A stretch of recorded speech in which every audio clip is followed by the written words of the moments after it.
Cette conférence va maintenant être enregistrée. Bonjour tout le monde, vendredi 31 mai 2019, point bourse du jour.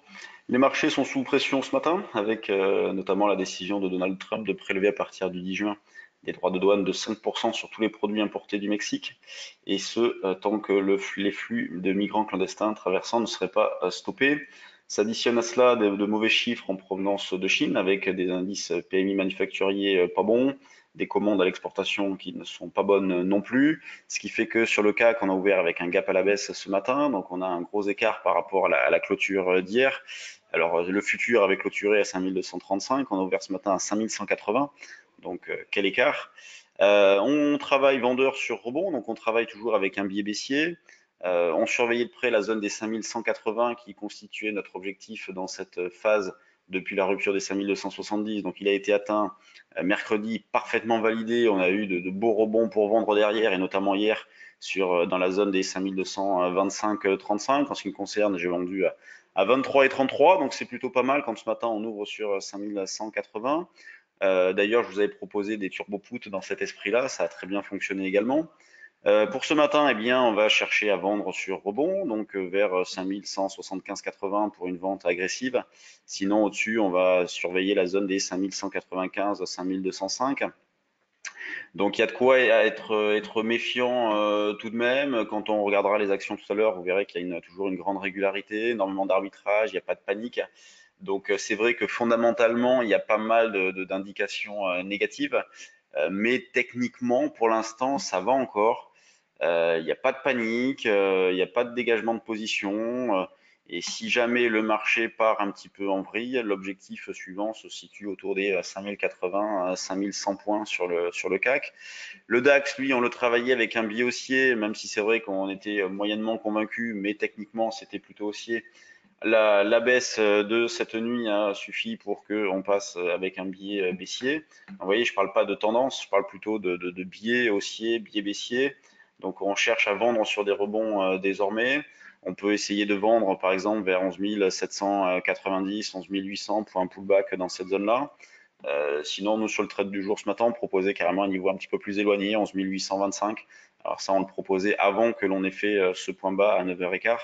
Mais vous pouvez garder ces niveaux de vente, 11 790, 11 825, si jamais on a un rebond satisfaisant. L'eurodoll, lui, il reste toujours très calme, hein, vraiment faible volatilité implicite, faible volatilité intraday. Donc, calme plat sur l'eurodoll.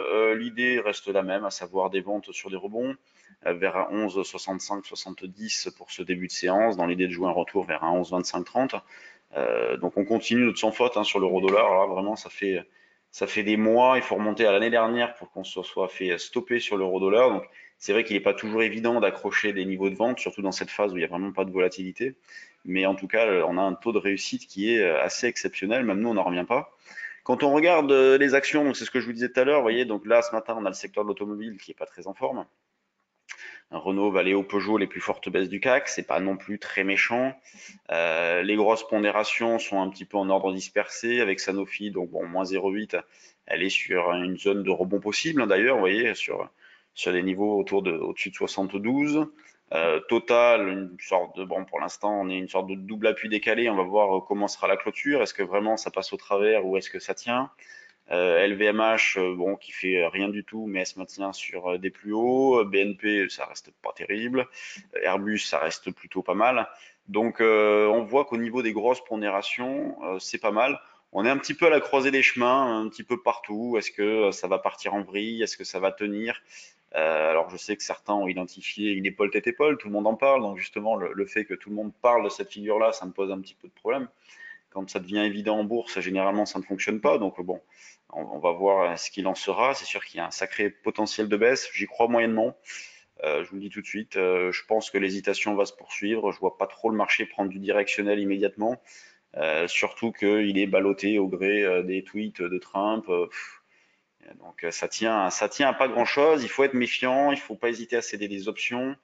Des turbos aussi. Vous voyez, on peut travailler celui-ci sur le CAC.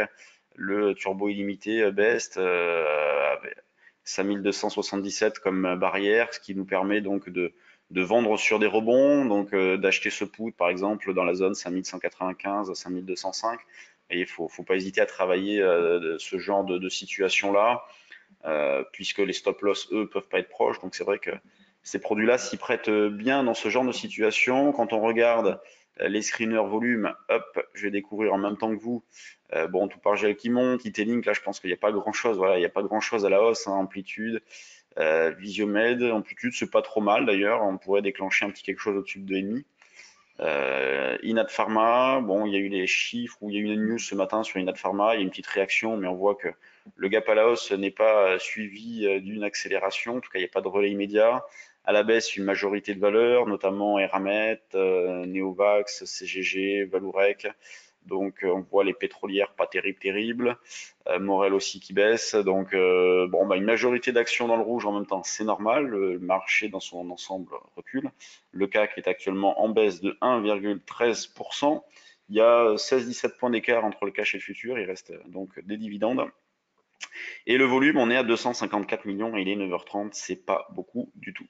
Sur ce, je vous laisse. Moi, je vais aller en stage, donc dernier jour de la semaine de formation à Bordeaux. Aujourd'hui, donc, on va parler d'options et de stratégie. Donc, on va voir tout un panel de stratégies à mettre en place et on va voir celle qui sera la plus pertinente dans le marché actuel. Sur ce, bonne séance. Je vous souhaite un bon week-end. On se retrouve lundi. Salut!